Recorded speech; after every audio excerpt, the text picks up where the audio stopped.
सतगुरुदेव की जय।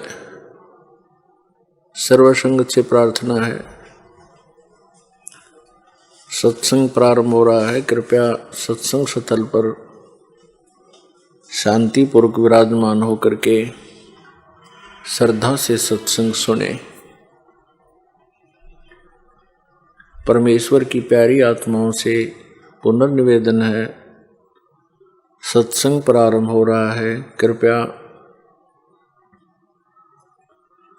सत्संग स्थल पर शांतिपूर्वक विराजमान होकर के श्रद्धा से सत्संग सुने। सत्संग के दौरान कोई भी भक्तात्मा अन्य कोई बातचीत ना करे, सत्संग में ध्यान रखे। सत साहिब।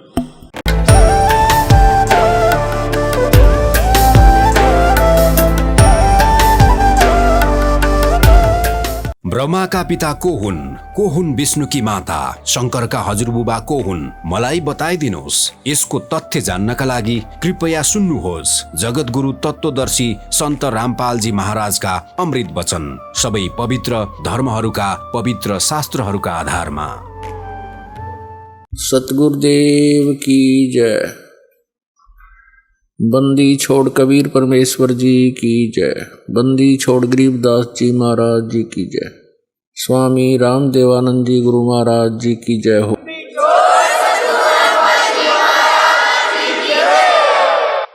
गरीब नमो नमो सतपुरुष को नमस्कार, गुरु की नहीं। सुर नर मुनि जन साधुआं संतों सर्वस्ती नहीं। सतगुरु साहेब संत सब डंडो तुम प्रणाम। आगे पीछे मध्य हुए तिनको जा कुर्बान। नराकार निर्विषम काल जाल वैभंजनम निर्लेपम निज निर्गुणम अकल अनुपवेशुंदनम। सोहम सुरति समापतम सकल समाना निर्तलय उज्ज्वल हिरंबर हरदमम बेपरवाह अथा है। वार पार नहीं मध्यतम। गरीब जो सुमर सिद्ध होई, गणनायक गलता ना करो अनुग्रह सोई, पारस पद परवाना। आदि गणेश मनाऊं, गणनायक देवन देवा। चरण कमल लो लाऊं, आदंत करूं सेवा। परम शक्ति संगीतम रिद्धि सिद्धि दाता सोई, अवगत गुण अतीतम सत्य पुरुष निर्मोही। जगदम्बा जगदीशम मंगल रूप मुरारी, तन मन अर्पों शीसम भक्ति मुक्ति भंडारी। सुर नर मुनि जन ध्यावे, ब्रह्मा विष्णु महेशा। शेष शेष मुख गावे, पूज्य आदि गणेशा। इंद्र कुबेर सरीखा, वरुण धर्म राय ध्यावे। समर्थ जीवन जी का, मन इच्छा फल पावे। 33 कोटि आधारा, ध्यावे 88।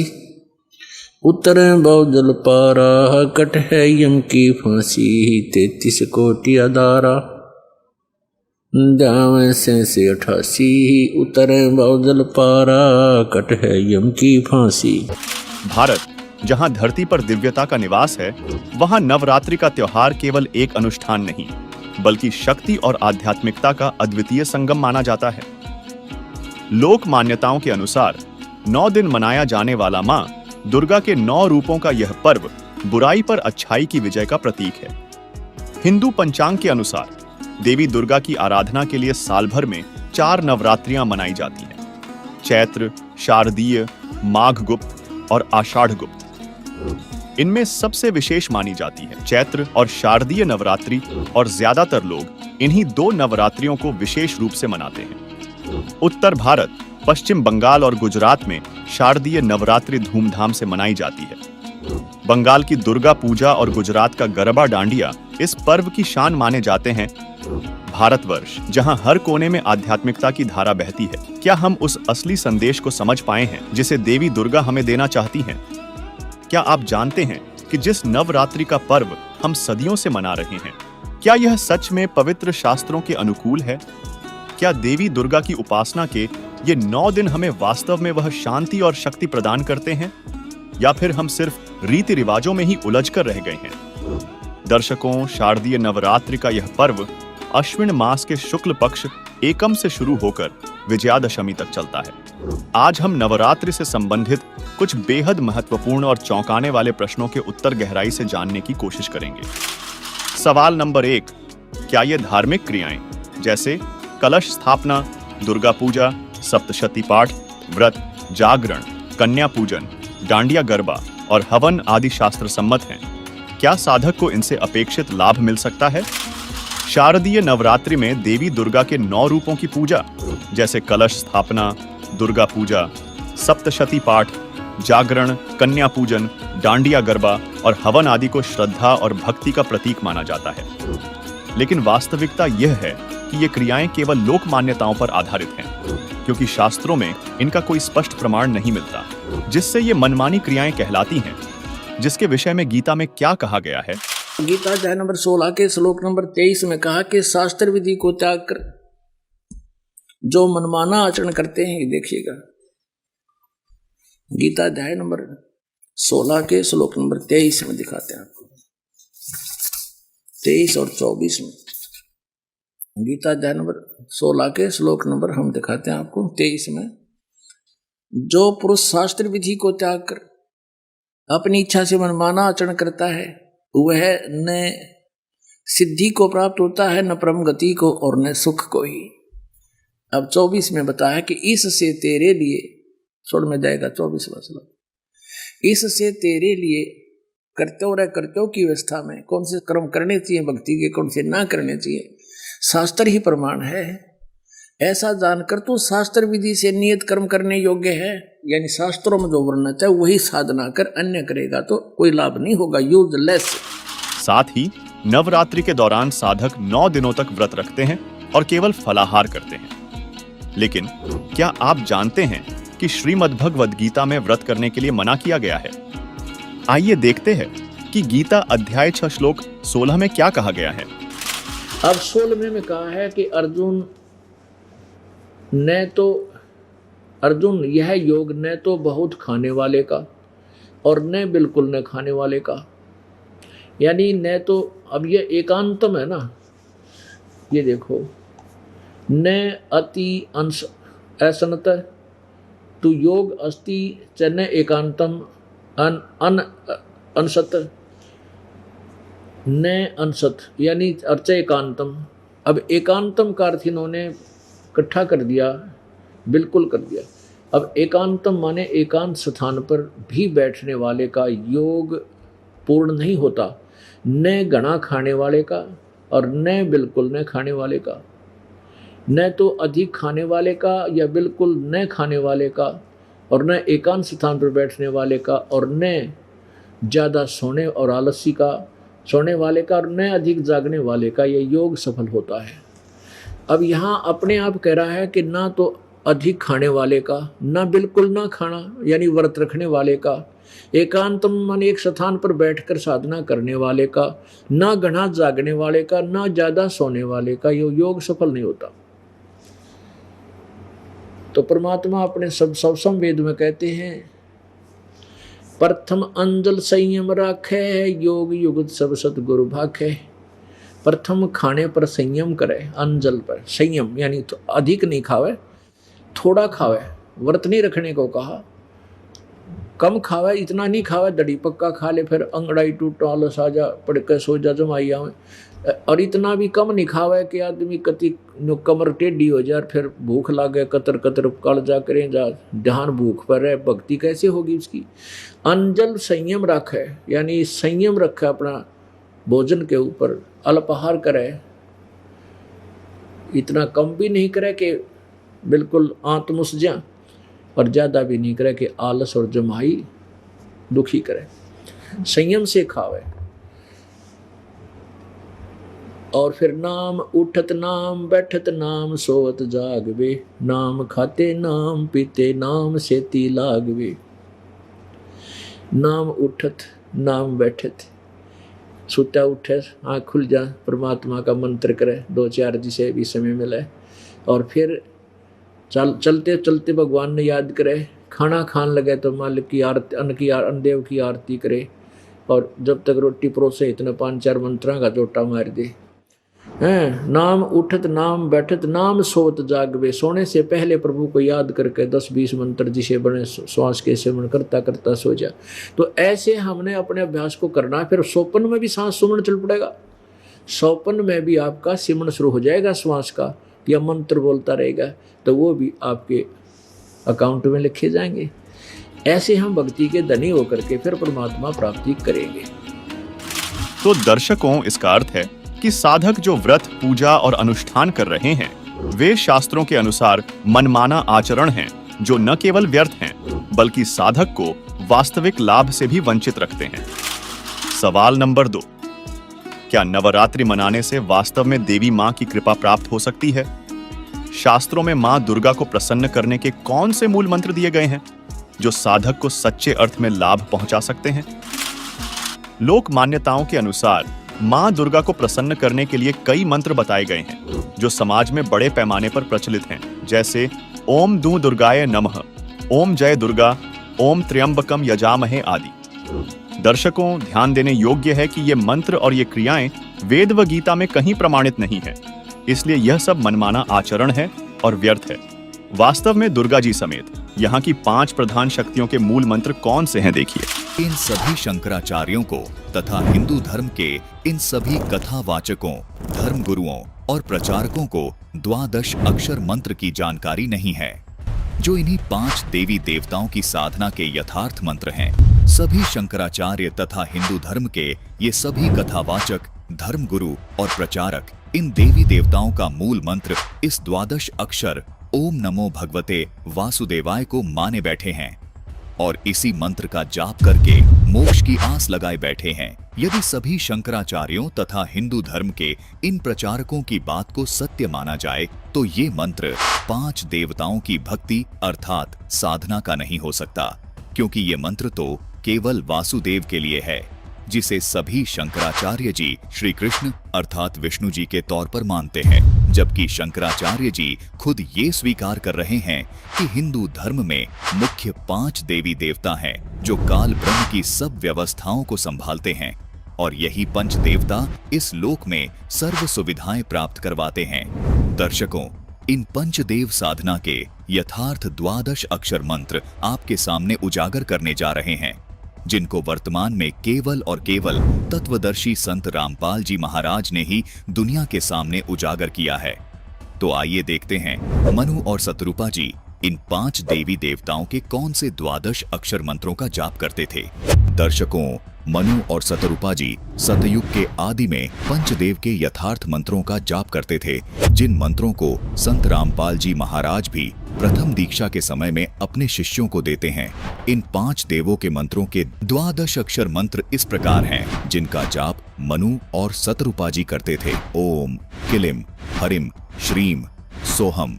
दर्शकों, इस प्रकार इन अक्षरों को जोड़कर देखा जाए तो कुल 12 अक्षर बनते हैं। दर्शकों, ये 12 अक्षर का एक मंत्र कहलाता है और इस एक मंत्र को साधक को प्रतिदिन 108 बार करना होता है। यही वो 12 अक्षर मंत्र है। इनका जाप मनु और शतरूपा जी करते थे। ये आदि सनातनी पूजा के प्रथम चरण के मंत्र हैं।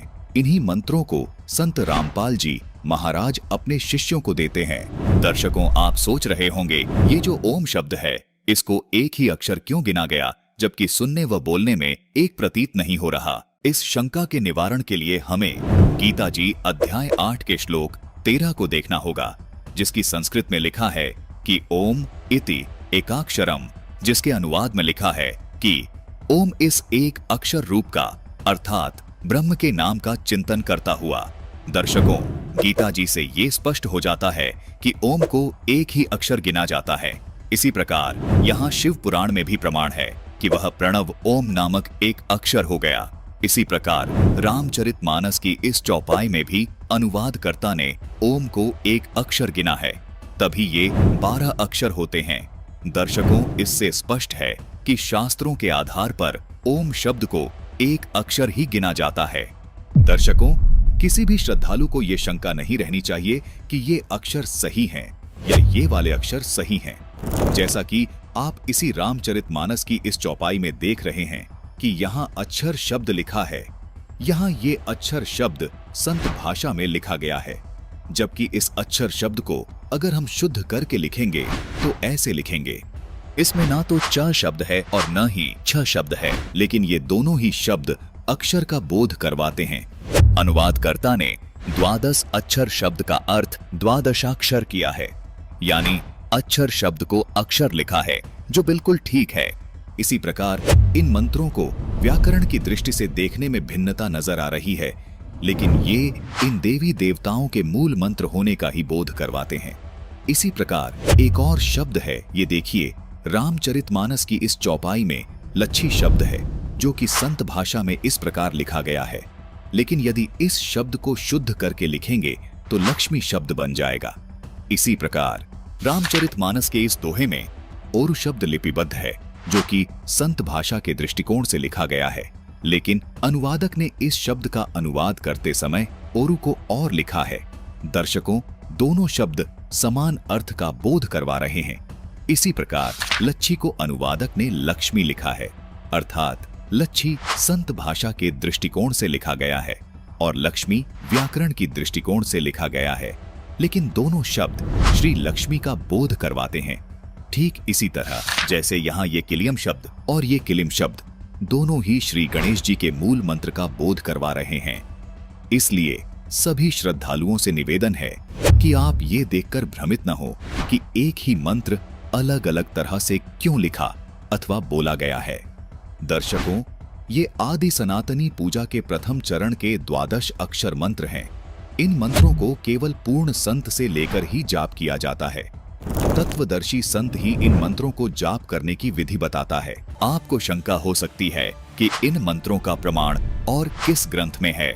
दर्शकों, ये तो प्रमाणित हो ही चुका है कि आदि सनातनी पूजा के अंतर्गत आने वाले इन द्वादश अक्षर मंत्रों को सतयुग के आदि में सत सुकृत रूप में आए कबीर परमात्मा ने मनु और सतरूपा को दिया था, जिसके कुछ वर्ष बाद ये भक्ति लुप्त हो गई। इसके विषय में गीता अध्याय 4 श्लोक 1 व 2 में कहा है कि मैंने इस अविनाशी भक्ति मार्ग को सूर्य से कहा था। सूर्य ने अपने पुत्र वैवस्वत मनु से कहा और मनु ने अपने पुत्र राजा इक्ष्वाकु से कहा।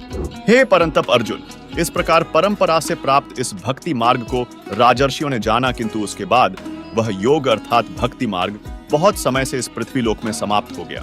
दर्शकों, यही द्वादश अक्षर मंत्र कलयुग में आज से लगभग 600 वर्ष पहले कबीर परमात्मा ने इन द्वादश अक्षर मंत्रों का जाप अपने शिष्यों को दिया था, जिसका प्रमाण आपको कबीर शब्दावली के पेज 77 पर देखने को मिलेगा, जिसमें कबीर साहिब जी का एक शब्द है, कर नैनो दीदार महल में प्यारा है। कबीर साहिब जी ने अपने इस शब्द में इन द्वादश अक्षर मंत्रों को स्पष्ट लिखा है। वाणी है कि कर नैनो दीदार महल में प्यारा है। फिर आगे लिखा है, मूल कमल दल चतुर बखानो, किलिम जाप लाल रंग मानो, देव गणेश तहां रोपा थानो, रिद्धि सिद्धि चवर ढुलारा है, स्वाद चक्र शट दल बिस्तारो, ब्रह्मा सावित्री रूप निहारो, उलट नागिनी का सिर मारो, तहां शब्द ओंकारा है, नाभि अष्ट कमल दल साझा, सेत सिंहासन विष्णु विराजा, हरिम जाप तासु मुख गाजा, लक्ष्मी शिव आधारा है, द्वादश कमल हृदय के माही, जग गौरी शिव ध्यान लगाई, सोहम शब्द तहां धुन छाई, गण करे जय जयकारा है, षोडश दल कमल कंठ के माही, तेहि मध्य बसे अविद्या बाई, हरिहर ब्रह्मा चवर ढुराई, जहां श्रीम नाम उच्चारा है। दर्शकों, कबीर साहिब जी के इस शब्द में वो द्वादश अक्षर मंत्र स्पष्ट लिखे हैं जो सृष्टि के आदि में मनु और सतरूपा जी करते थे। यहाँ संत भाषा में शब्दों को अलग तरह से लिखा गया है। दर्शकों, संतों ने अपनी स्थानीय भाषा को मध्य नजर रखते हुए संत भाषा में इन द्वादश अक्षर मंत्रों को इस तरह लिखा है। व्याकरण की दृष्टि से इन द्वादश अक्षर मंत्रों को इस तरह लिखा जाता है, लेकिन ये सभी शब्द इन्हीं द्वादश अक्षरों का बोध करवा रहे हैं। आपको एक प्रमाण और दिखाते हैं। 600 वर्ष पहले कबीर परमात्मा ने इन 12 अक्षर मंत्रों को लिपिबद्ध करवाया, जिसके बाद फिर से इन 12 अक्षर मंत्रों का लोप हो गया था। कबीर परमात्मा ने आज से लगभग 300 साल पहले फिर प्रकट होकर गरीबदास जी महाराज को छुड़ानी में आकर इन 12 अक्षर मंत्रों को प्रदान किया। प्रमाण के लिए देखिए गरीबदास जी महाराज द्वारा रचित अमर ग्रंथ, जिसके ब्रह्म कला अंग में और मुक्ति मुद्रा अंग में ये 12 अक्षर मंत्र स्पष्ट लिखे हैं। देखिए ये है ब्रह्म कला अंग, जिसमें ये 12 अक्षर मंत्र स्पष्ट लिखे हैं, और ये देखिए ये है मुक्ति मुद्रा अंग, जिसमें ये 12 अक्षर मंत्र स्पष्ट लिखे हैं। इन्हीं 12 अक्षर मंत्रों का जाप परमात्मा कबीर जी ने नानक जी को दिया था, जिसको नानक जी स्वयं जाप करते थे। कबीर परमात्मा ने बाबा नानक जी को दूसरे चरण की साधना का यथार्थ मंत्र सतनाम भी प्रदान किया था, जिसको बाबा नानक जी ने कभी किसी को आगे जपने के लिए नहीं दिया। प्रथम चरण में मिलने वाले इन 12 अक्षरों वाले मंत्रों को बाबा नानक जी ने आगे गुरु परंपरा में केवल गद्दी पर बैठने वाले उत्तराधिकारी को इन 12 अक्षरों वाले मंत्रों का भेद बताया, जिसका प्रमाण हमें सिख धर्म की प्रमाणित पुस्तक 35 अखरी में देखने को मिलता है, जिसमें यही 12 अक्षर मंत्र शुद्धता के साथ लिखे हैं। देखिए यहाँ पर ओम, हरिम, श्रीम, किलिम और सोहम स्पष्ट लिखे हैं। वर्तमान में इन 12 अक्षरों वाले मंत्रों का जाप और इनके करने की सही विधि केवल संत रामपाल जी महाराज के पास है। संत रामपाल जी महाराज ही इन मंत्रों को प्रदान करने के एकमात्र अधिकारी संत हैं। यदि कोई श्रद्धालु इन मंत्रों का जाप स्वतः ही करने लग जाए तो उससे कोई लाभ नहीं मिल सकता। दर्शकों, जिस प्रकार कोई व्यक्ति यदि किसी असली पासपोर्ट की फोटो देखकर खुद से पासपोर्ट बनाने लग जाए या किसी अनधिकारी से हस्ताक्षर करवा के पासपोर्ट प्राप्त करने की कोशिश करे, तो ये उसका व्यर्थ प्रयत्न होगा, जो कि उसके लिए बहुत हानिकारक होगा। इसी प्रकार परमात्मा प्राप्ति के इन मंत्रों का जाप केवल अधिकारी संत से ही प्राप्त कर सकते हैं, जो कि वर्तमान समय में इन मंत्रों को देने के अधिकारी केवल संत रामपाल जी महाराज ही हैं। इन्हीं 12 अक्षर वाले मंत्रों का जाप संत रामपाल जी महाराज प्रथम चरण की दीक्षा में अपने शिष्यों को सन 1994 से दे रहे हैं। दर्शकों, ये 12 अक्षर मंत्र पंचदेव साधना के यथार्थ मंत्र हैं, जबकि ये तमाम धर्म गुरु ओम नमो भगवते वासुदेवाय को 12 अक्षर मंत्र बताकर आपको भ्रमित कर रहे हैं और खुद भी भ्रमित हैं। ओम नमो भगवते वासुदेवाय मंत्र श्री कृष्ण जी का यथार्थ मंत्र मानकर जप रहे हैं, जबकि खुद शंकराचार्य जी भी मानते हैं कि हिंदू धर्म में पंचदेव साधना बताई गई है। कोई धर्म गुरु केवल श्री कृष्ण जी का प्रणाम वाक्य ही बोल रहा है, कोई शिव जी का प्रणाम वाक्य ही बोल रहा है, जबकि दूसरी ओर संत रामपाल जी महाराज श्री कृष्ण जी उर्फ श्री विष्णु जी के सहित ये पंचदेव साधना की यथार्थ भक्ति बता रहे हैं। इन धर्म गुरुओं ने जीवन भर आपसे ओम नमो भगवते वासुदेवाय, ओम नमः शिवाय आदि प्रणाम वाक्य जपवाए हैं, लेकिन श्रद्धालुओं को कोई लाभ नहीं मिला। इसका कारण है कि ये यथार्थ मंत्र हैं ही नहीं। आपकी पुकार इन देवी देवताओं तक पहुंच ही नहीं रही।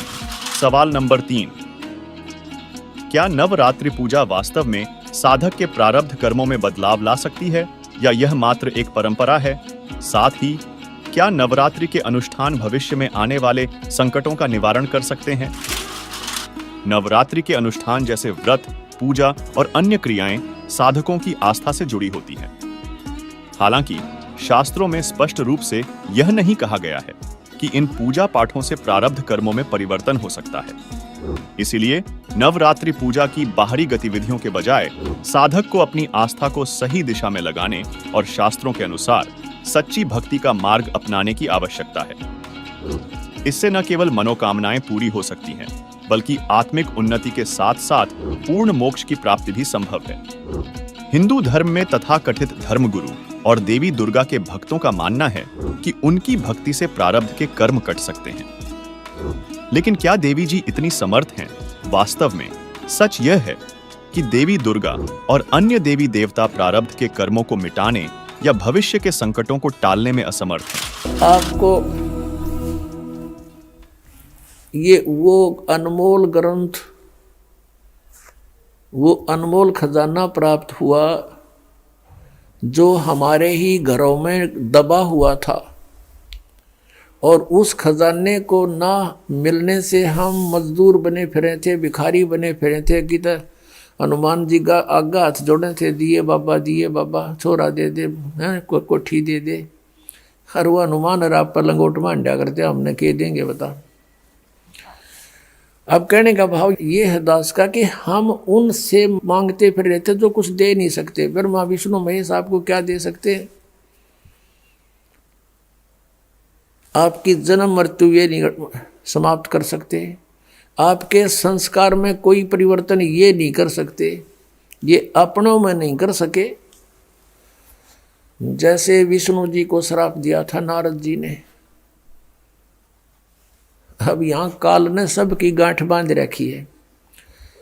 पहले तो श्रृंगार दे है, इनको प्रेरणा देता है, वह भक्ति करनी चाहिए। क्यों ज्ञान तो ऐसा है परमात्मा के लिए, आत्मा विभोर हो जाती है, तड़प उठती है, चाहे राज त्यागना पड़ो, चाहे शीश देना पड़ो, क्योंकि उसके बिना इसका पेटा भरा को नहीं, इसको संतुष्टि हो ही नहीं सकती वो मालिक मिले बिना। कितना ही सुख हो, जब उसको ज्ञान होगा तो एकदम अंगड़ाई लेती है आत्मा। वस्तु तो वो है जिस वस्तु को राजाओं ने भी चाहा, तो कितना अनमोल वस्तु है, और हम राज चाह रहे हैं। कितनी बुद्धि भ्रष्ट हो रही है हमारी, बिना ज्ञान के डरे ढोरे हैं। अब नारद जी ने पता लगा, ज्ञान हुआ तो जंगल में जा बैठा। अब उसने ये सोचा, क्योंकि इन ऋषियों की बुद्धि काल के हाथ में थी, इन पर डरे डुबाव था। अब जैसे ये बच्चे ज्ञान सुनते थे नारद और ऋषियों से, दक्ष आदि से, तो वो क्या बताते थे, भाई परमात्मा की भक्ति बिना गुजारा नहीं, भक्ति करनी चाहिए, ये है। और फिर ये कहते थे भाई ये विकार इसमें बहुत बड़े बाधक हैं, ये भक्ति नहीं करने देते। तो नारद जी ने सोचा पहले इन विकारा ने ठीक करूं। जंगल में जा बैठा, निराहार रह गया, कभी थोड़ा बहुत खा लिया, और 10-12 वर्ष खूब अपनी साधना की। तो उसने आप पे फैसला कर दिया, और कौन सी यूनिवर्सिटी थी इनका टेस्ट हुआ करता, आप पे ने बोला कि अब मैंने जीत ली सब इंद्रियों को, अब मैं बिल्कुल वासनाओं से रहित हो चुका। अब वो आ गया अपने पिता ब्रह्मा जी के पास। नारद जी ने कहा, पिताजी अब मैंने अपने विकारों पर काबू पा लिया है, मैंने जीत ली है ये माया, अब मैं भगत बनूंगा। ब्रह्मा जी को तो पता था कि यहाँ पर बुरा हाल है जीव का, और जब जवान बेटा इसको मैं कह दूंगा कि भाई ये तू गलत सोच रहा है, तो मन मान ये गुस्सा हो जाए, और गुस्सा होने से इनके पास काल ने ऐसा जुल्म कर रखा है, इनको विषैले सर्प बना देता है। ब्रह्मा को डर था, जैतने इसकी अब जो स्थिति में यू खड़ा है, और एक शब्द भी नो कह दिया कि तू गलत कह रहा है, तो मुझे श्राप दे दे मनमान। यानी इनके पास ये श्राप शक्ति भर देता है काल, सिद्धि से, ये इनकी हठ योग से सिद्धि आती है। ब्रह्मा जी चुप रहा, ने बोला बेटा बड़ी अच्छी बात है, लेकिन इस तरह की बातें बताया नहीं करते। अब वो कह तनु था, वो कितने कह देगा विष्णु जी या जी किसी के पास, फिर वो इसकी देही तोड़ेंगे, यानी इसकी बिरान मट्टी कर देंगे। उसने कहा बेटा ठीक है, तू ऐसा करना, कहीं जिक्र ना करना। अक नहीं जी, क्यों ना करूं, मैंने तो विजय पा ली है, ढोल के डंके से कहूँगा। ब्रह्मा जी ने कहा फिर तू विष्णु जी के सामने मत कहना। अक अच्छा जी, अब वहाँ तो कह दिया अच्छा जी, पहुँचा। बालक की ये वृत्ति हो है, किसी को यूँ कह देना कि इस बक्से ना खोलिए, माँ बाप के जाते पहले उस सन खोल लगा। यह एक ऐसी वृत्ति हो उस बालक में, जिज्ञासा बढ़ जाती है। तो वो सीधा विष्णु जी के लोक में गया नारद जी। अब भगवान विष्णु ने कहा आओ महात्मा आओ बैठो। कैसे आए बच्चा? अब जी मैं साधना करके आया हूँ। कहा मुझे पता चला था भक्ति करने गए हुए। हाँ जी, और बहुत अच्छा, आपने क्या उपलब्धि की कि सब विकारों को, सब वासनाओं को, माया को मैंने जीत लिया है, अब मैं मार नहीं खाऊंगा। अब विष्णु जी ने कहा भी ठीक है, बड़ी अच्छी बात बेटा, साधु संत का प्रथम करते हो तो यही होता है, इसमें विकारों विजय पा। अब जब तो नारद जी तो कह के आ गया, रिमोट काल के हाथ में विष्णु रखा।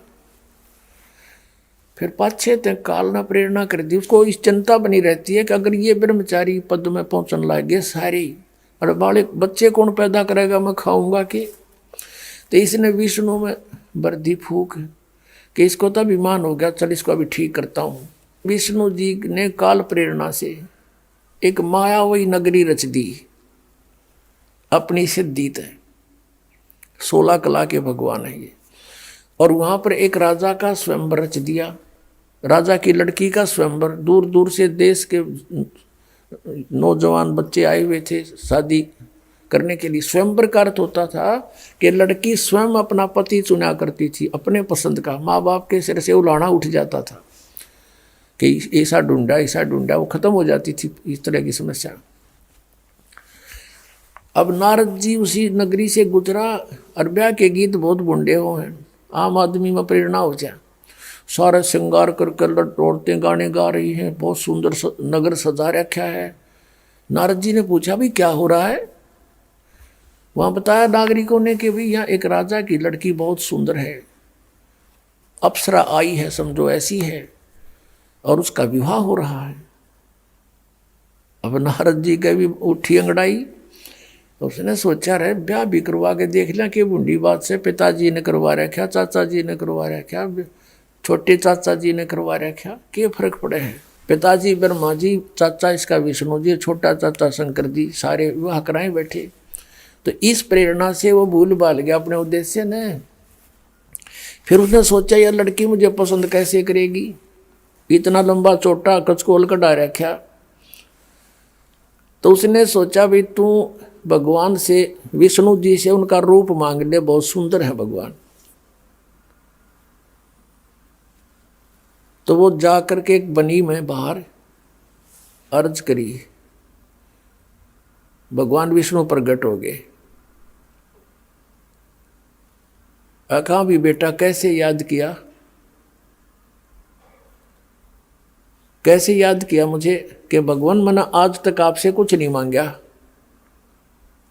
और आज मैं आज कुछ मांगना चाहता हूँ। अगना वचनबद्ध हो गया। आज मुझे हरि रूप चाहिए, मैं विवाह कराऊंगा। हरि का अर्थ संस्कृत में बंदर भी होता है। विष्णु जी ने उसका बंदर का मुंह लगा दिया, विष्णु जी चले गए। अब नारद जी ने सोचा कि मैं सबसे हैंडसम हो गया ही, और वो आ गया स्वयंवर में। स्वयंवर में चेयर रखी हुई थी, सभी राजा महाराजा जो भी विवाह कराने के इच्छुक थे उस पर बैठ के विराजमान हो गए। अब नारद जी भी बैठ गया जच के कुर्सी पे। अब लड़की आई माला लेकर, वरमाला। अब जो ही वो नारद के पास आई तो कति सोच लिया था आते बनेगा काम। अब वो लड़की उसे आगे गुजर गई, आगे निकल गई। उसने सोचा लड़की का ध्यान नहीं पड़ा दिखे। अब वहाँ से उठ के खाली कुर्सी और थी, वहाँ जा बैठा, अकी भी इधर से आओगी जब दिखूंगा। अब वो उसके पास से फिर आगे गुजर गई, थोड़ी सी पीछे हो के, बल्कि अकुआ सकला ढूंढ लागे कदे मार दे तो रखे। तो जब वो आगे चली गई तो बहुत सोचने लगा क्या बात होगी। उसके पास में एक बैठा था, ने बोला भगत अपनी शक्ल देख। वो शीशा दिखा, पानी दिखाया कटोरे में, अपनी शक्ल देख कर तू क्या हमने डर लगे न हो रहा, तू छोरी लड़की सोच के हमने डर लगे तेरे थे। जब उसने देखा तो असल अपने जल में सूरत, वो तेरा गजब हो। इतने में क्या हुआ कि विष्णु जी आ गए, खाली चेयर पर बैठ गए। उस लड़की ने विष्णु जी का वरमाला डाल दी। अब नारद जी की तो 100 पे सुई गई, एकदम क्रोधित हो गया और 100 गाली सुना दी विष्णु के। तू छलिया है, छल कपटी है, तू किसी को सुखी देख कर नहीं प्रसन्न होता, तो किसी को बसता देख कर खुश नहीं है। और श्राप दे दिया कि तूने जो मुझे बंदर का मुंह लगा है, और तू सारी उम्र अपनी पत्नी की, आज मैं एक औरत के वियोग में दुखी हूँ, तू सारी उम्र सारा जीवन एक अपनी औरत के वियोग में गुजारेगा, व्यतीत करेगा। अपने आत्माओं, नारद जी पहले तो सिंगर का गया था मैं विषय विकारों पर काबू पाऊंगा, और फिर उन विषय विकारों का आगे घुटने टेक दिए, नतमस्तक हो गया, ब्याह करवाऊंगा। और फिर विष्णु जी को श्राप दे दिया। वो विष्णु जी उस साप को आप नहीं समाप्त कर सके, भोगना पड़ा नारद जी के साप। ये 3 ताप होते हैं। इन 3 तापों में से किसी एक ये भी है कि कोई श्राप दे दे, कोई जंतर मंतर कर दे, कोई गाल दे, कोई अन्य प्रेत आत्माओं को किसी में डाल दे, तो उनको भी ये भगवान 3 ताप का नाश भी नहीं कर सकते। और कबीर परमेश्वर है, वो 3 ताप का नाश भी कर सकता है। आपके ऊपर कोई व्याधा किसी प्रकार की उसको पूर्ण रूपेण समाप्त कर सकता है।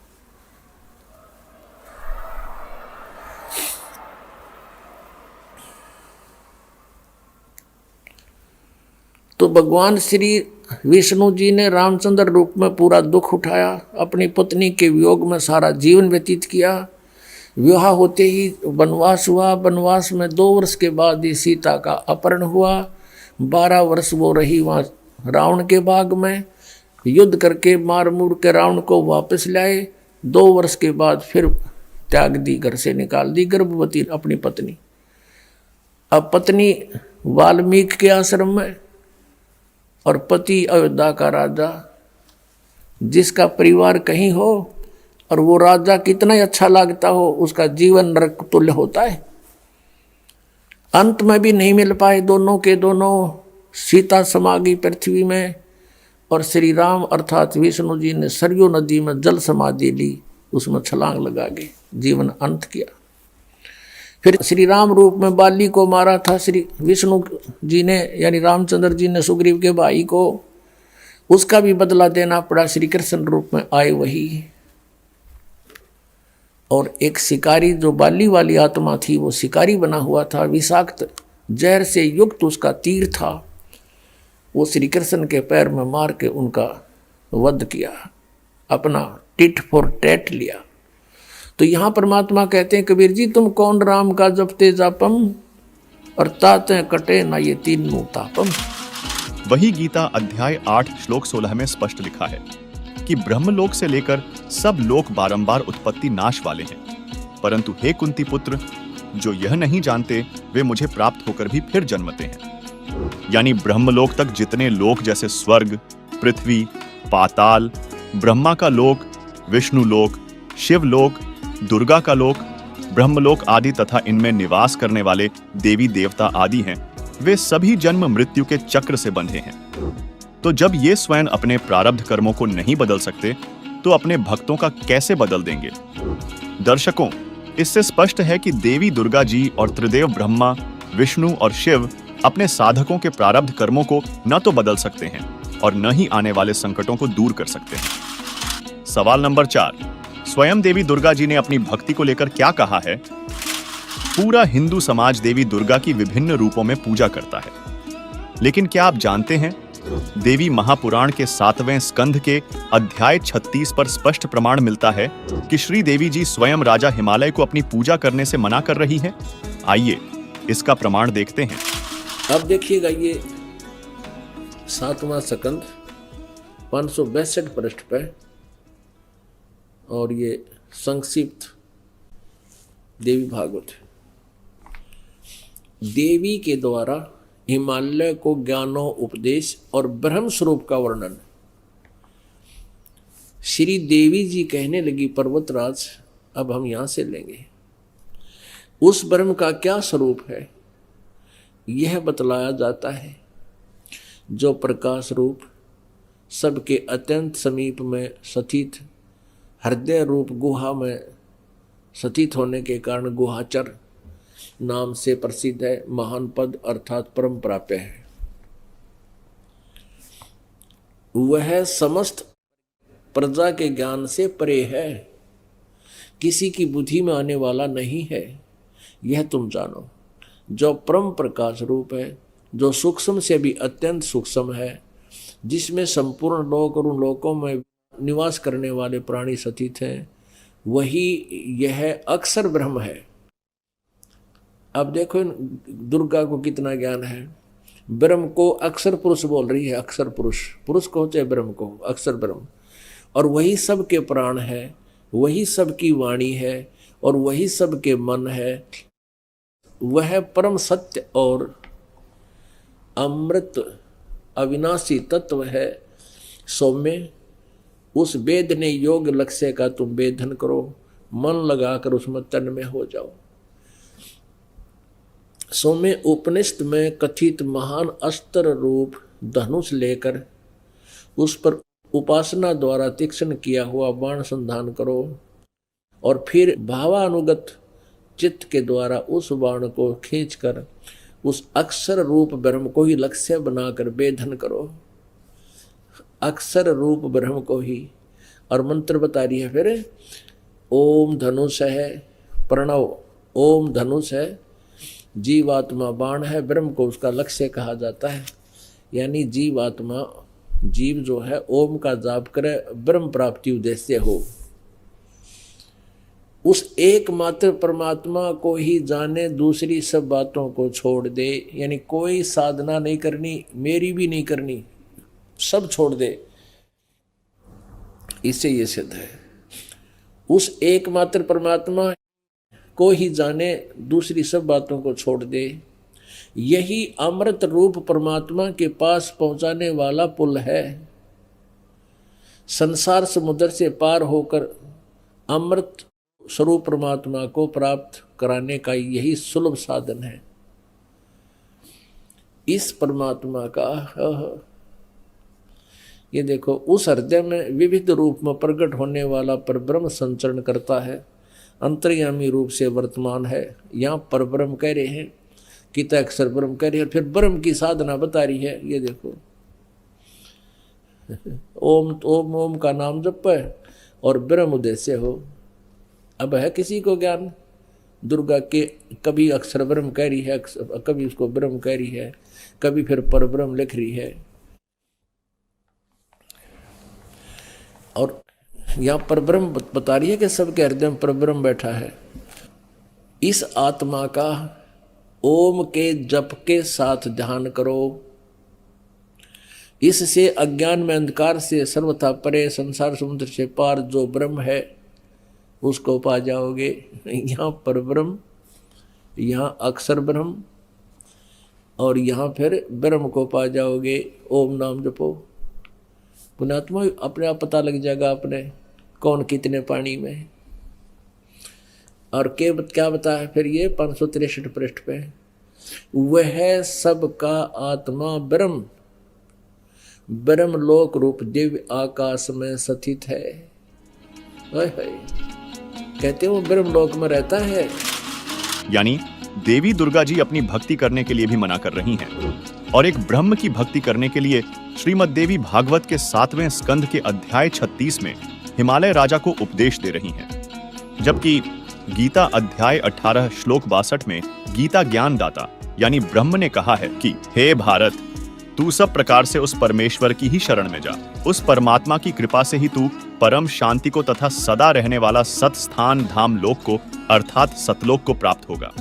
फिर गीता अध्याय 18 श्लोक 64 में कहा है कि संपूर्ण गोपनीयों से अति गोपनीय मेरे परम रहस्य युक्त हितकारक वचन तुझे फिर कहूंगा।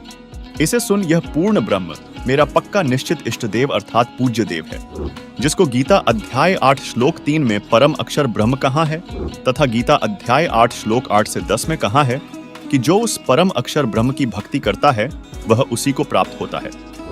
फिर गीता अध्याय 15 श्लोक 4 में गीता ज्ञान दाता ब्रह्म ने कहा है कि जब गीता अध्याय 4 श्लोक 34 अध्याय 15 श्लोक 1 में वर्णित तत्वदर्शी संत मिल जाए, इसके पश्चात उस परमेश्वर के परम पद अर्थात सतलोक को भली भांति खोजना चाहिए, जिसमें गए हुए साधक फिर लौटकर संसार में नहीं आते और जिस परम अक्षर ब्रह्म से आदि रचना सृष्टि उत्पन्न हुई है, उस सनातन पूर्ण परमात्मा की ही मैं शरण में हूँ।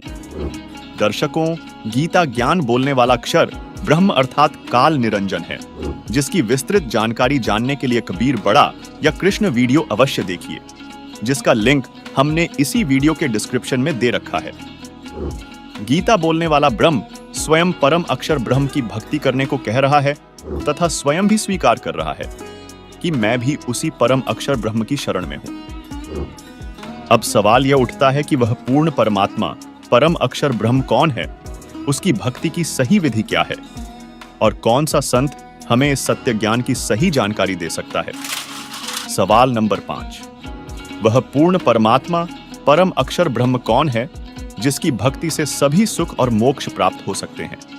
साथ ही वह कौन सी विधि है जो शास्त्रों में स्पष्ट रूप से बताई गई है।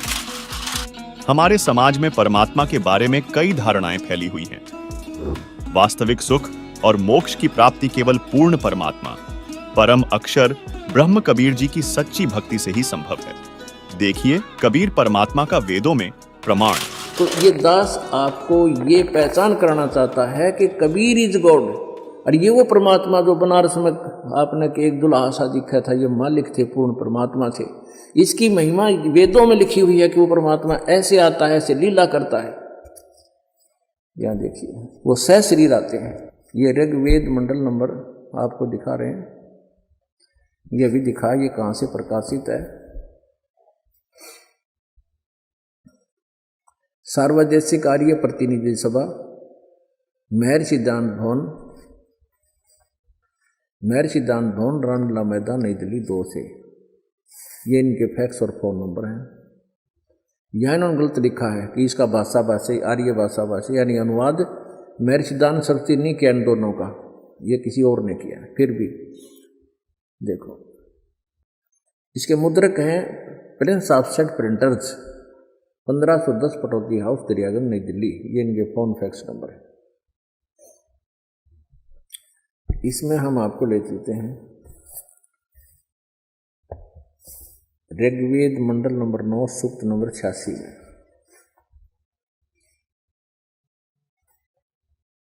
और 26 मंत्र ये क्या बताता है कि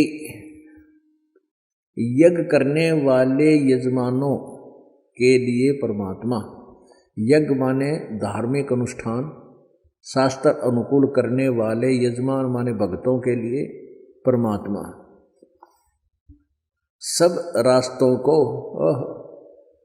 सुगम करता हुआ उनके विघ्नों का मर्दन करता है, उनके संकटों का नाश कर देता है और उनको पवित्र करता हुआ और अपने रूप को, यानी साकार है ना भगवान इनके शब्दों में, अपने रूप को सरल करता हुआ वह कांति में परमात्मा सर्वज्ञ लिखा। कवि, हम इसको कबीर देव, वो कबीर देव विद्युत के समान यानी बिजली की तरह क्रीड़ा करता हुआ वर्णीय पुरुषों को यानी श्रेष्ठ आत्माओं को प्राप्त होता है, मिलता है। अपुण्य आत्माओं ये स्पष्ट हुआ कि वो परमात्मा जो सत साधना करते हैं उनके रास्तों को सुगम करता है, उनकी बाधाओं को टालता है और उन पर आने वाले संकटों का निवारण करता है। वो परमात्मा कबीर देव है।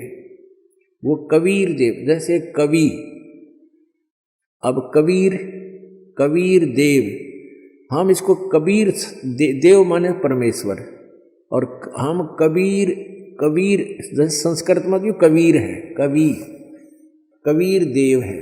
जैसे ऋग्वेद मंडल नंबर 9 और सूक्त नंबर 20 का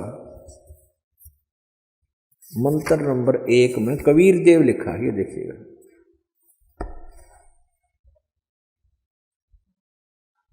ऋग्वेद मंडल नंबर 9 और सूक्त नंबर 20,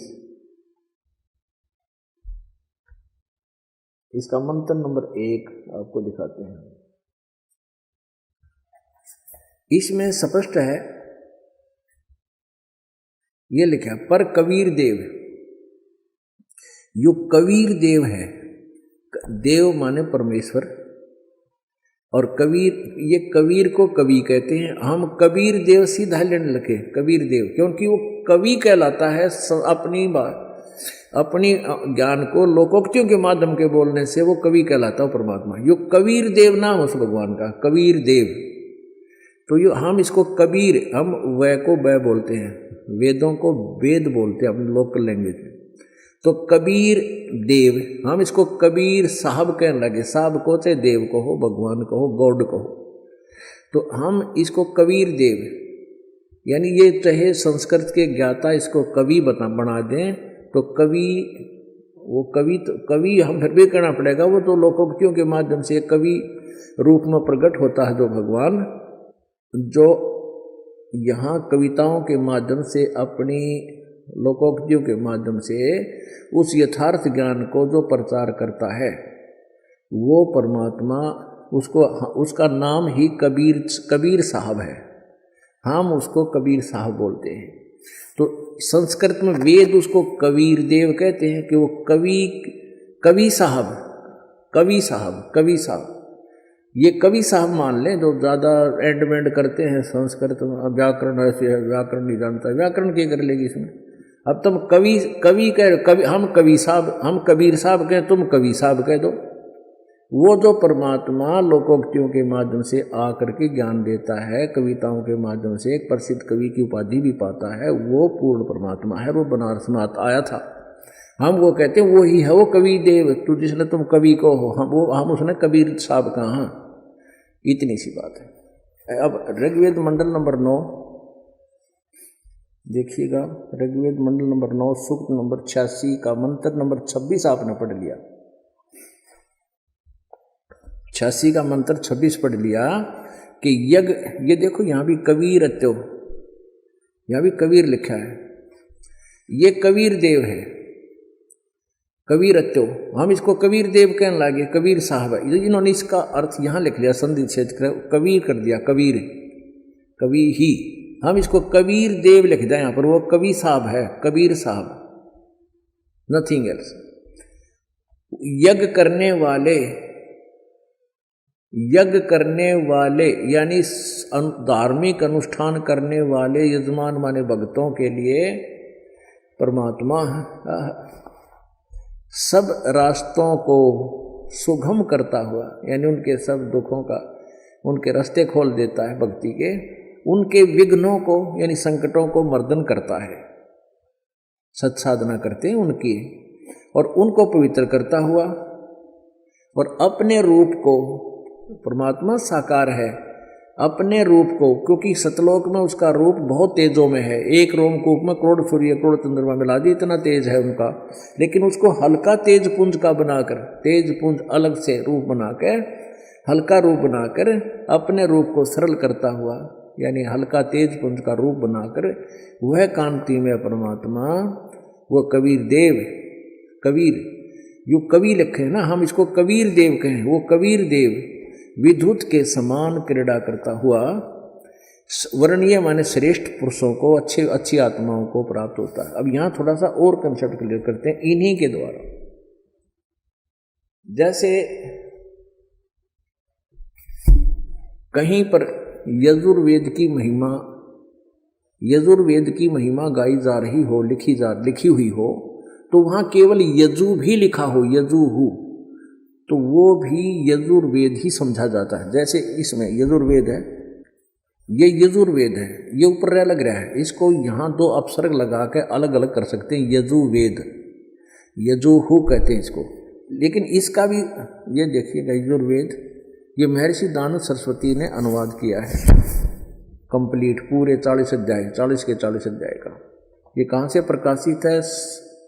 वही सार्वदेशिक आर्य प्रतिनिधि सभा 2/5 महर्षि दानंद भवन, रामलीला मैदान, नई दिल्ली, ये दूरभाष है। ये दुर्वेद आर्य भाषा भाष्य महर्षि दानंद सरस्वती कृत। मुद्रक है Prince offset printers, 1510 Pataudi house, Daryaganj, New Delhi से। इसके 36 नंबर अध्याय में ये कंसेप्ट क्लियर होता है जो दास करना चाहता है। ये है षट्त्रिशा अध्याय आरंभ, ये 36वां अध्याय, 36 से यानी 36, 36 माने 36। इसका प्रथम मंत्र है, इसमें रचन वाचन पर पधे, मनो यजु, ये यजु शब्द है। इसका अनुवाद करते समय स्वामी जी ने खुद ही यहाँ पर कंप्लीट किया। यहाँ केवल यजु लिखा है, ये देखना, यहाँ पर अनुवाद करते समय ये केवल यजु शब्द है, यजु मूल संस्कृत में, तो इन्होंने यजुर्वेद लिख दिया। ये बिल्कुल ठीक है, क्योंकि अगर ये नो नहीं लिखेंगे तो इस यजु का अर्थ क्या करेंगे। ये समझाना पड़ेगा कि यहाँ केवल यजु जो लिखा है ये यजुर्वेद की तरफ संकेत है, ये यजुर्वेद के विषय में जानकारी है। तो यजुर्वेद, अब जैसे आपने ये ऋग्वेद मंडल नंबर 9, ये देखिएगा, ऋग्वेद मंडल नंबर 9 सूक्त नंबर 86, यहाँ देखना, और इसका ये 23 नंबर 26 नंबर मंत्र आपने देखा। इसमें लिखा है कि निर्जनम हरियत है कबीर अति। इस कबीर का इन्होंने ऐसे लिख दिया, यो कवि बना दिया, कवि ही। हम इसको कबीर देव लिख दें, यहाँ पर कबीर देव, वह ही लिखें और कबीर देव लिखना। जैसा कि आपने यहाँ देखा ऋग्वेद मंडल नंबर 9 सूक्त नंबर 20 के मंत्र नंबर 1 में ये लिख रहा है क्या, कबीर देव। तो हम इसको ऐसे ही लिख दें,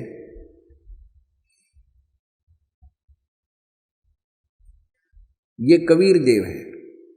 हम इसको यहां भी इन्होंने इसको कवि को 2 भागों बांट दिया, ये कवि मेधावी कर दिया, वह परमात्मा कवि का अर्थ कर दिया मेधावी है, कोई बात है, कवि का अर्थ मेधावी हो अगर है, वो परमात्मा कबीर देव है, यो कबीर देव, ये लिखना चाहिए था, वह कबीर देव है।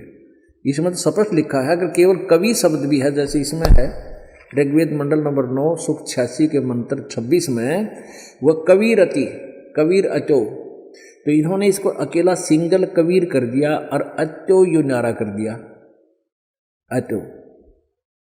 तो यहां हम लिख दें वह कबीर देव है। अब देखना, यज्ञ करने वाले यानी धार्मिक अनुष्ठान करने वाले भक्तों के लिए, यजमानों माने भक्तों के लिए परमात्मा सब रास्तों को सुगम करता हुआ उनके विघ्नों को मर्दन करता है, सारे संकट निवारण कर देता है, खत्म कर देता है, और उनको पवित्र करता हुआ और अपने रूप को सरल करता हुआ वह कांति में परमात्मा कबीर देव, हम यहाँ लिख जाए कबीर देव। जैसे यजुर्वेद लिखा, यजु के स्थान या यजु था, उन्हें यजुर्वेद लिखना पड़ा, ऐसे ही कबीर देव विद्युत के समान क्रीड़ा करता हुआ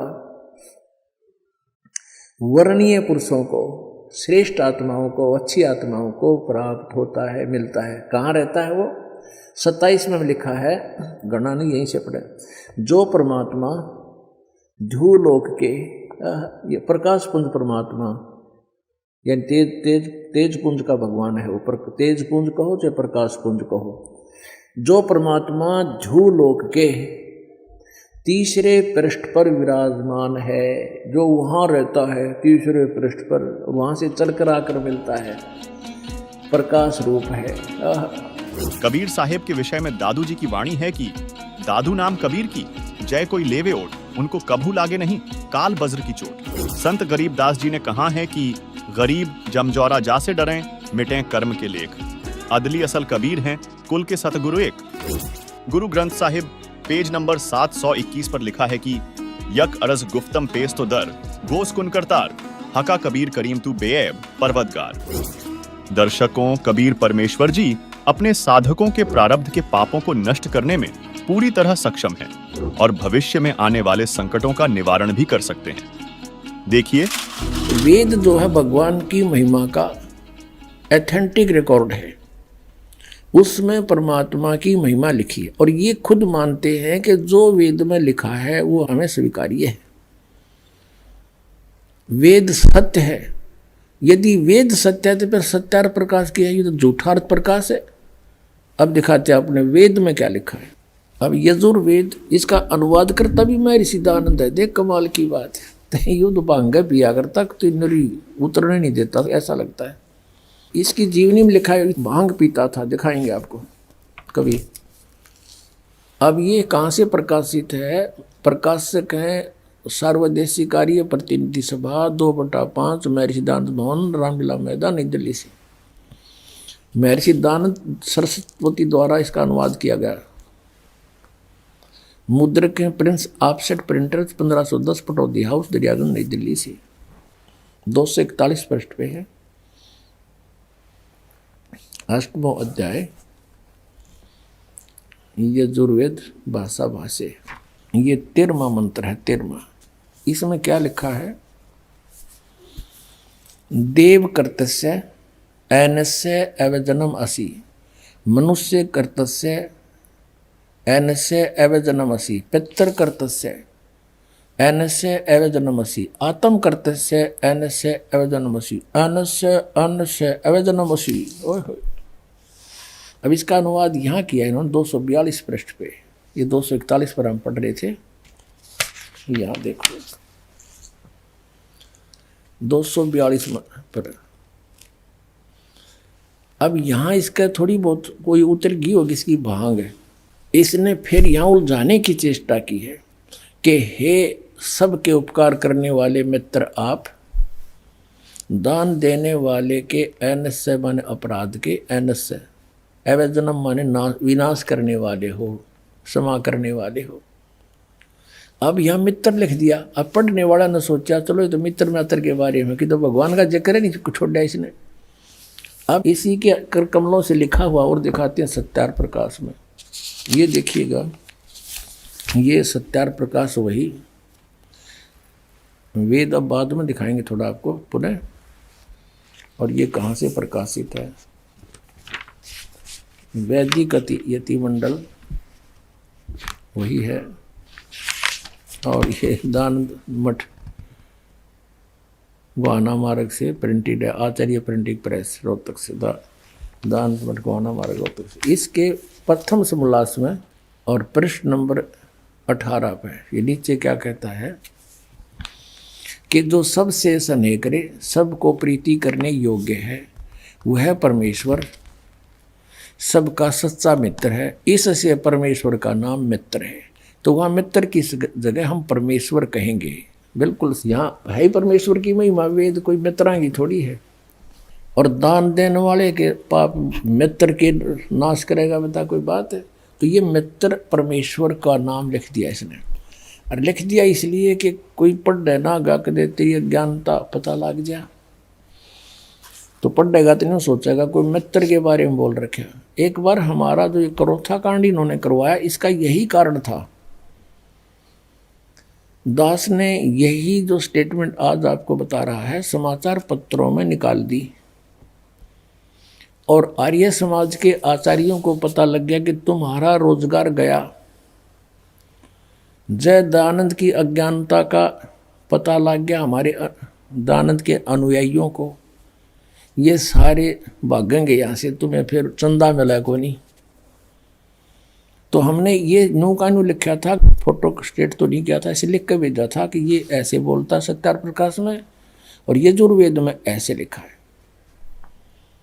तो इन्होंने जवाब दिया फिर उसका पेपर में, समाचार पत्र में, कि रामपाल तो संस्कृत ना जानता, यो के जाने वेदों के बारे में। वो तो दयानंद जी तो महर्षि थे, उन्होंने समाधि लाला के वेदों के अर्थ निकाले हैं। और वहाँ पर मित्र शब्द लिखा है, परमेश्वर के बारे में नहीं लिखा है।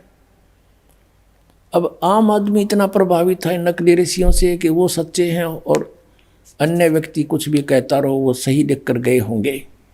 इसलिए परमात्मा ने दया करी इस प्रोजेक्टर की, और ताकि आप स्वयं देख सकें। अब यहाँ मित्र का अर्थ परमेश्वर है इन्हीं के शब्दों में।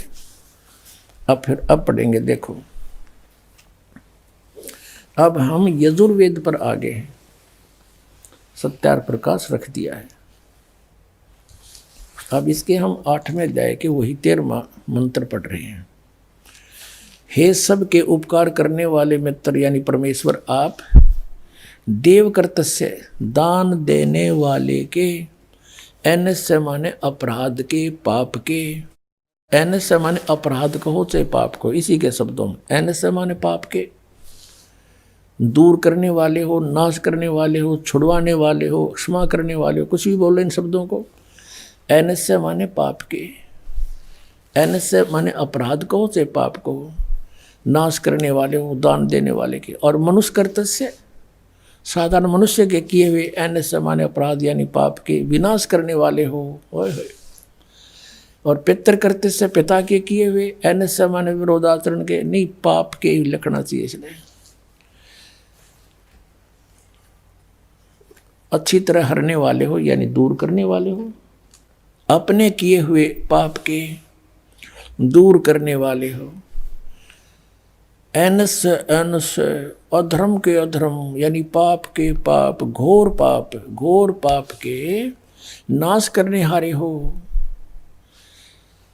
विद्वान यानी जानता हुआ मैं जो कुछ भी अधर्म आचरण किया करता हूँ वह करूँ, अनजान में जो कुछ भी किया करता हूँ वह करूँ, उस सब एनस्य माने पाप के दूर करने वाले हो। युद्ध परमात्मा के तनु का है, वेद ज्ञान दाता कि वो परम अक्षर ब्रह्म है, वो घोर पाप का विनाश कर देता है, घोर पाप के।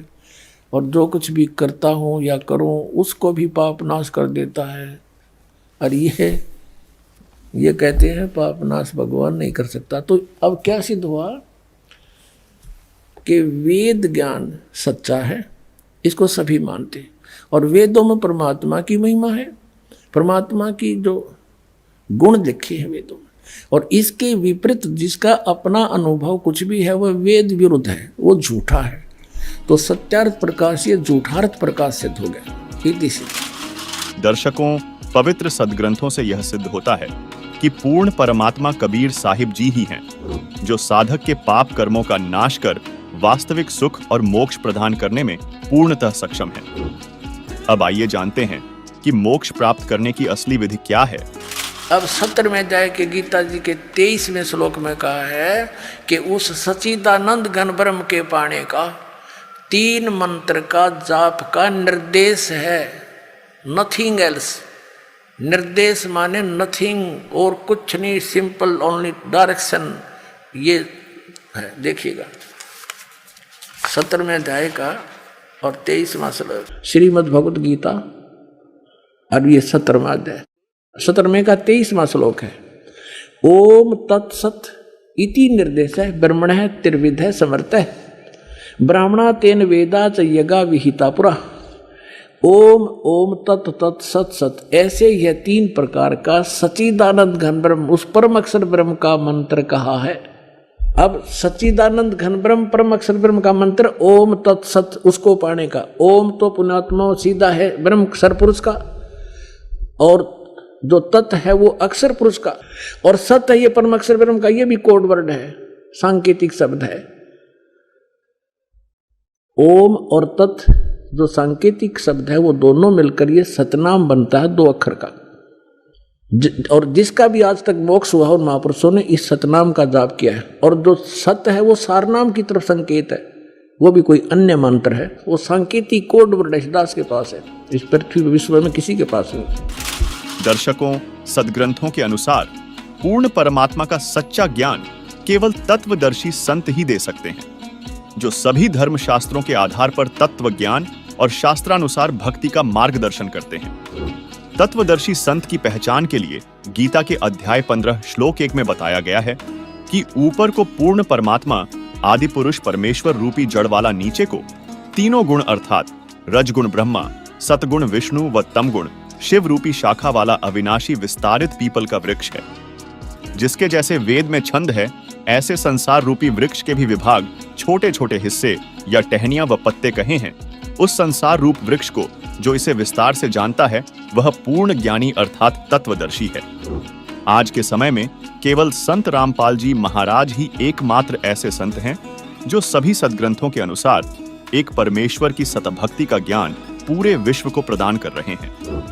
इसलिए आप सभी से आग्रह है कि शारदीय नवरात्रि जैसी मनमानी परंपराओं को छोड़कर तत्वदर्शी संत रामपाल जी महाराज से नाम दीक्षा लेकर पूर्ण परमात्मा कबीर जी की सतभक्ति करें और अपने मानव जीवन को सफल बनाएं। आउनुहोस् अब हामी ती श्रद्धालुको अनुभव सुन्नेछौँ जसले जगद्गुरु तत्त्वदर्शी सन्त रामपालजी महाराजबाट दीक्षा प्राप्त गरिसकेका छन् तथा उहाँले बताउनु भएको भक्ति मार्गमा अघि बढिरहेका छन्। नमस्कार दिदी। सत साहेब सर। के नाम होला हजुरको? फुलकुमारी चौधरी। कहाँबाट आउनुभयो? सुनसरी जिल्ला गढी गाउँपालिका 2 नम्बर। सन्त रामपालजी महाराजजीबाट मन्त्र दीक्षा कहिले लिनुभयो? 2078 साल 3 महिना 7 गते। सन्त रामपालजी महाराजजीबाट मन्त्र दीक्षा लिनुभन्दा पहिले हजुर कसको भक्ति गर्नुहुन्थ्यो? आफ्नै घरमा मन्दिर स्थापना गरेको थियो। काली माताको म पुजारी थिएँ। 6 वर्षसम्म मन्दिर पूजा गरेको र झारफुकको पनि काम गर्थेँ म। सन्त रामपालजी महाराजजीको शरणमा कसरी जानुभयो? एक दिन मेरो छोरा बाटोतिर खेल्दै थियो। त्यति बेला मेरो भगत श्रीमान नाम दीक्षा घरमा कोही पनि लिएको थिएन। साह्रै बिमारी हुनुहुन्थ्यो उहाँ। अनि छोराले प्रचार जुन सन्त रामपाल महाराजजीको किताब गाउँ गाउँमा प्रचार गर्न आएको थियो, सन्त रामपालजी महाराजको शिष।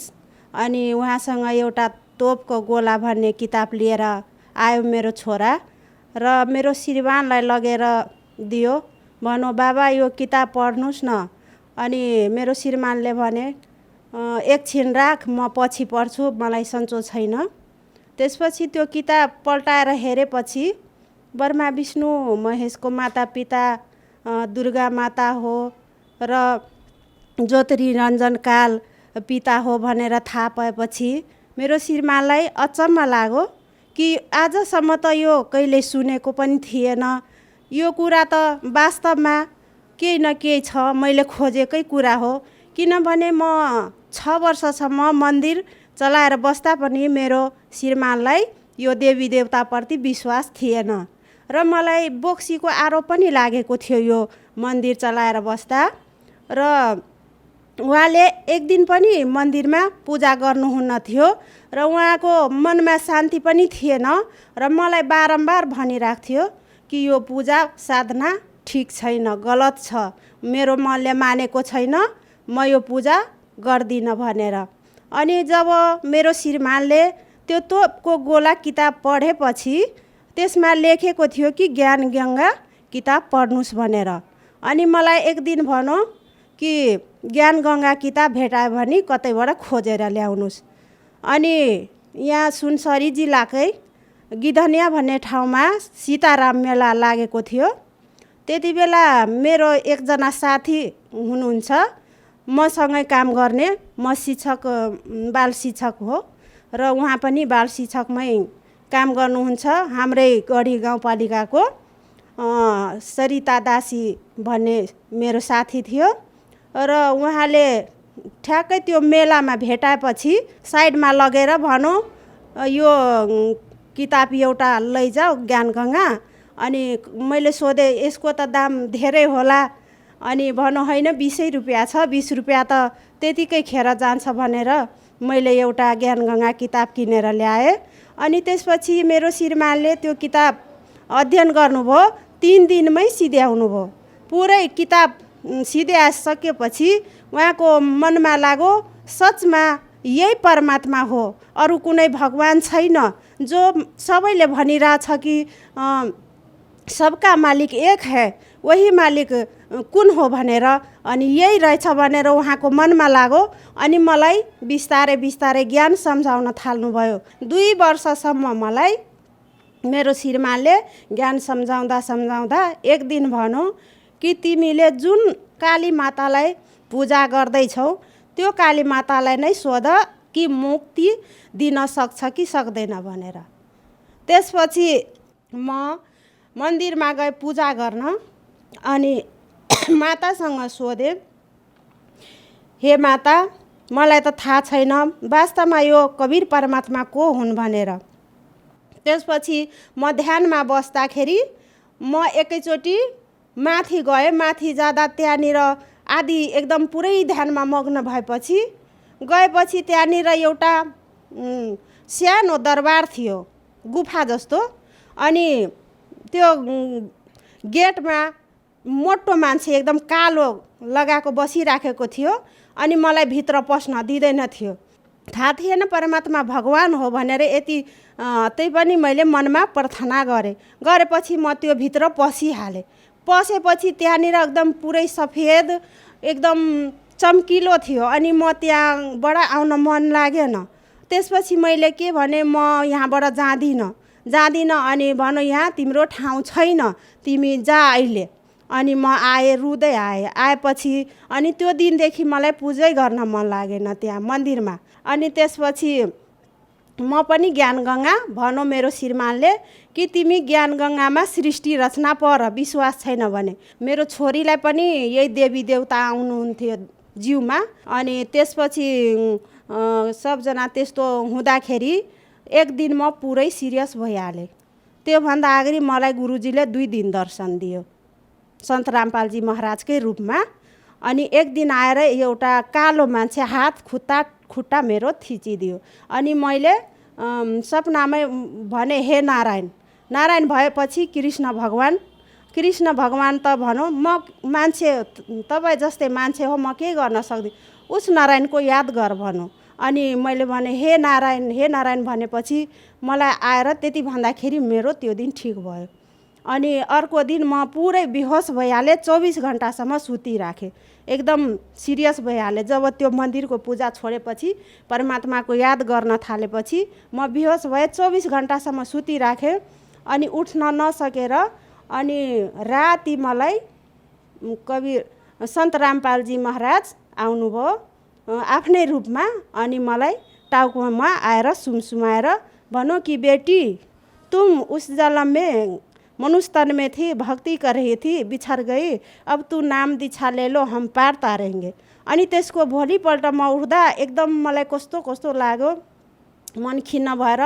अनि 3-4 बजेतिर थियो, 3-4 बजेतिर म एकदम रोएँ, आफै एकदम रोएँ। अनि मेरो श्रीमानले भने के भयो आज तिमीलाई? अनि मैले भने म त आज नाम दीक्षा लिन्छु। अनि उहाँले पनि छक्क पर्नुभयो कि सधैँ नजाने मान्छे जाँदिनँ भन्ने मान्छे आज के भयो? अनि किन रोकी त भनौँ छोराछोरीको माया लाग्छ? अनि मैले भने होइन, मलाई छोराछोरी कसैको माया लाग्दैन, म परमात्माको शरणमा जान्छु। आज आश्रम गएर मैले नाम दीक्षा 2078 साल जेठ महिना असार महिना 3 गते मैले लिएको। सन्त रामपालजी महाराजजीबाट मन्त्र दीक्षा लिनुभएपछि हजुरलाई के लाभ प्राप्त भयो त? धेरै फाइदा भयो, किनभने मलाई थाहा थिएन कि सबभन्दा फाइदा त यो भयो कि कालको जालबाट म मुक्त भएँ। किनभने म त्यो मन्दिर पूजा गरेको भए मलाई कहिले मुक्ति हुने थिएन र यो 84 लाख योनिमा म घुमिरहन्थेँ। आज यो 84 लाख योनिबाट म आज मुक्त भएको छु सन्त रामपालजी महाराजको ज्ञान पाएर। वास्तवमा मैले 6 वर्षसम्म आफ्नो जिन्दगी आफ्नो पुण्य सबैलाई बाँड्दै गएँ। थाहा भएको भए म त जब सन्त रामपाल गुरुजी महाराजको ज्ञान बुझेपछि मनमा लाग्यो कि हे परमात्मा यत्रो दिन दुःख गरेँ, तपाईँलाई खोज्दै हिँडेँ, कहाँ हुनुहुन्थ्यो हे परमात्मा? यति दुःख कष्ट गरेँ। यदि 6 वर्ष अगाडि मलाई सन्त रामपालजी महाराज परमात्मा भेटेको भए म आफ्नो पुण्य भक्ति क्षीण गर्ने थिएन र धेरै दुःख पाएँ। आज म सब पुण्य आफ्नो अरूलाई बाँडेर अब खाली हात भएको छु र सबभन्दा पहिले म मानव जीवन के हो भनेर मलाई थाहा थिएन र गुरु बनाउनु पर्छ भनेर त्यो पनि थाहा थिएन। अनि जब त्यसमा भनौँ कि मानव जीवन दुर्लभ है, मिले न बारंबार, तरवर से पत्ता टूट रहे बहुर न लगता डर। 84 लाख योनिबाट घुमेपछि एक बार मनुष्यको जन्म हुन्छ, यति अमूल्य छ। फेरि यो प्राइम टाइम, यही समय मुक्तिको टाइम हो। यदि यो समय गुम्यो भने फेरि 84 लाख योनिमा धक्का खाएर जान्छौ। मेरो श्रीमाने एकदम बिरामी पर्नुहुन्थ्यो। उहाँको पहिले नै मरेर बाँच्नु भएको मान्छे, बच्चैदेखि बिरामी थियो। र पथरीको अपरेसन पनि गरेको थियो। परमात्माले नै उहाँले बचाउनुहुन्थ्यो, बचाउनु भएको छ र अहिलेसम्म उहाँ जीवित हुनुहुन्छ, मरेको मान्छे। र परमात्मा जब नाम दीक्षा सन्त रामपालजी महाराजको रूपमा अवतरित हुनुभएको कबीर साहब जो परमपिता परमात्मा हुनुहुन्छ, उहाँको दयाले नै आजसम्म बाँचिराख्नु भएको छ मेरो श्रीमान। र उहाँको एकदम पेटमा समस्या गडबडी केही खाँदा, किनभने उहाँको पित्त थैली काटेको छ। पित्त थैली नभएर उहाँले केही पचाउन सक्नुहुन्न थियो। पेट दुख्ने, ग्यास्ट्रिक भइराख्ने, त्यसले गर्दा पुरै घर परिवारमा टेन्सन भइरहेको थियो। जब नाम दीक्षा लिइसकेपछि अहिले उहाँ पुरै ठिक हुनुभएको छ, जे पनि खाँदा पचाउन सक्नुहुन्छ। त्यसपछि अर्को लाभ, मेरो छोरा एकदम बिग्रिसकेको थियो, घरबाट भागेर झुन्डेर मर्छु भनेर मसँग झगडा गरेर 1 हप्तासम्म बाहिरै बसे। अनि त्यसपछि एक दिन घर आउन भनेको, जाँदिनँ, मेरो मुख हेर्दिनँ आमा, म आउँदिनँ भनेर मलाई भनो। सन्त रामपालजी महाराज जुन परमात्माको रूपमा आउनुभएको छ, कबीर साहबको रूपमा, तो उहाँकै शरणमा बसेर मैले प्रार्थना गरेँ, हे परमात्मा, मेरो छोरालाई पनि आफ्नो शरणमा लिनुहोस्, तपाईँकै बालबच्चा हो, हाम्रो बालबच्चा होइन भनेर प्रार्थना गरेँ। त्यसपछि मेरो छोराले नमानेपछि एक दिन एक्सिडेन्ट भयो। एक्सिडेन्ट भएपछि परमात्माको दयाले मेरो छोरालाई केही भएन। परमात्मा सन्त रामपालजी महाराजले उहाँलाई बचाउनु भयो। चोट लागेको थियो हातमा, तर 2 दिनपछि त्यसले सोचो, मनमा विचार गरो। मैले भने, सम्झाएँ, छोरा आज सन्त रामपालजी महाराजको शरणमा नभएको भए, म भक्ति नगरेको भए, सन्त रामपालजी महाराजको दयाले आज तेरो ज्यान बचो। यदि म नाम दीक्षा नलिएको भए आज तिमी यो संसारबाट जाने थियो। अनि वास्तवमा मेरो छोराले महसुस गरो अनि दण्डवत प्रणाम गरो। सन्त रामपालजी महाराज गुरुजीको शरणमा दण्डवत प्रणाम गरेर भोलिपल्ट भनौँ, मम्मी म पनि नाम दीक्षा लिन्छु। अनि हातमा ब्यान्डेज लगाएको थियो, दबाई दिएको थियो, गएर नाम दीक्षा लियो। त्यहाँबाट आएपछि सन्ध्या आरती गरो। सन्ध्या आरती गरेपछि चरणामृत खाएपछि भोलिपल्ट भनौँ, मम्मी मेरो हात दुख्दैन, म दबाई सबाई केही खाँदिनँ, ब्यान्डेज स्यान्डेज सब खोलेर फालिदियो। अनि खेल्न थालो। उसको त्यो हातमा चोट लागेको सबै त्यो आफै ठिक भइहाल्यो, दबाई पनि खाएन। सन्त रामपालजी महाराजको शरणमा नाम दीक्षा लिएपछि अहिले मेरो घरमा सबै छोराछोरी, पुरै घर परिवार सन्त रामपालजी महाराजको शरणमा नाम दीक्षा लिएर सबैले भक्ति गर्दैछन्।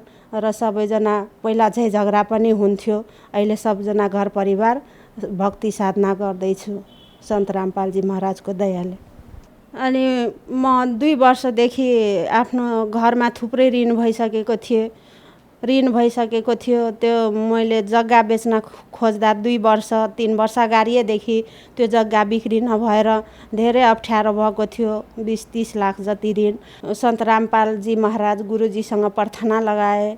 अनि उहाँले भन्नुभयो, सन्त रामपालजी महाराज गुरुजीले, कि बेटा साधना करते रहना, भक्ति करते रहना, सब कुछ हो जाएगा।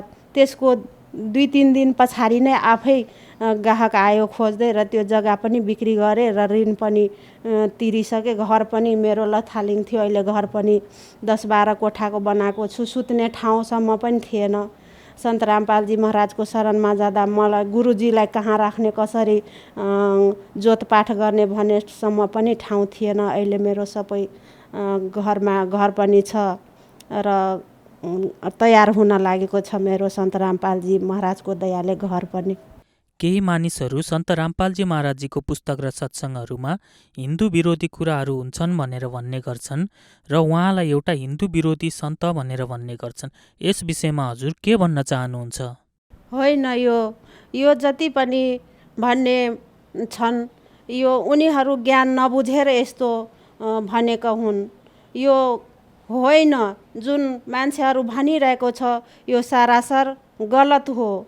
किनभने सन्त रामपालजी महाराज, यो जुन सन्त रामपाल महाराजजीले भन्नुहुन्छ ठोकुवाको साथ, जुन अरू सन्तले त्यसरी भन्न सक्दैन कि यो 21 ब्रह्माण्डभित्रै यो जुन सन्त रामपालजी महाराजले भक्ति साधना गराउनुहुन्छ वेद पुराण शास्त्र विधि अनुसार, त्यो आजसम्म कसैले कुनै गुरुले पनि गराएको छैन र ठोकुवाको साथ भन्न सकेको पनि छैन कि मोक्ष गराउँछु भनेर र मोक्षका मन्त्र दिन्छु भनेर। जुन मोक्षका मन्त्र यो 21 ब्रह्माण्डभित्र सन्त रामपाल गुरुजी महाराज बाहेक अरू कसैले दिन सक्ने क्षमता छैन र छैन। त्यसका आधिकारिकका रूपमा जुन सन्त रामपालजी महाराजलाई नै यस धरतीमा परमात्मा भगवानको रूपमा अवतरित हुनुभएको छ।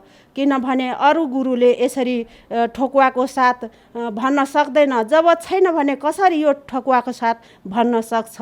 जोसँग छ उही न भन्न सक्छ ठोकुवाको साथ कि यो सच हो, यो साधना सत हो, यसरी मान्नुपर्छ, यो साधना गर्नुपर्छ, शास्त्र विधि अनुसार गर्नुपर्छ, अनि मात्रै हामी जति पनि मनुष्य जीवहरू छन् सबको मोक्ष हुन्छ भनेर। सन्त रामपालजी महाराजजीसँग निशुल्क मन्त्र दीक्षा कसरी लिन सकिन्छ? शुल्क के पनि लाग्दैन, फ्रीमा नाम दीक्षा दिनुहुन्छ, पैसा लाग्दैन नाम दीक्षा लिनलाई। नेपालका विभिन्न टिभी च्यानलहरूमा सन्त रामपाल महाराज गुरुजीको सत्सङ्ग चल्छ र त्यसको तल्लोपट्टिमा नामदान केन्द्रको नम्बर पनि हुन्छ। त्यो नम्बरमा फोन गरेर सम्पर्क गरेर निशुल्क नाम दीक्षा मन्त्र लिन सक्नुहुन्छ। धन्यवाद दिदी। साहेबजी।